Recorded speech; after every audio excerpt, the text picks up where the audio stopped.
कथबार्ता छल जड़े वयोज्येष्ठ भद्रव्यक्ति मते पचारे रवि मु मोर फास्ट फ्लोर रे घर तैयारी काम आरंभ करी बोली पश्चिम दिगरे छात उपरे थिबा पानी टांकी को मु दक्षिण दिग को शिफ्ट कर देछि।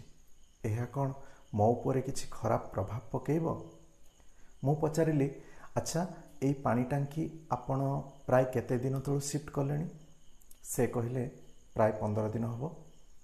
मु कहली एई 15 दिन भितरे आपणकर भाईंक सहित आपणकर किछि विवाद सृष्टि हेछि कि?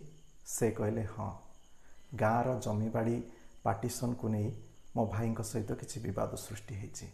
से दुर्वासा साजिछि, मु आउ तार फोन मध्य रिसीव करू नाही। तेणु मो कहिबा कथा हैला जदि आपण आपणक घरे कौनसी जिनिस को मध्य स्थानांतरित करुछंती ताहाले मध्य घरर वास्तु चेंज होछि। तेणु कौनसी जिनिस स्थानांतरित करी आपण घरर वास्तु चेंज करंतु किंबा अन्य कौनसी प्रकार भी किछि वास्तु रो चेंज आणंतु किंबा वास्तुर किछि प्रतिकार मध्य करंतु। एहा प्रथम दिनरो ही फल देबा आरंभ कर दिए। नमस्कार।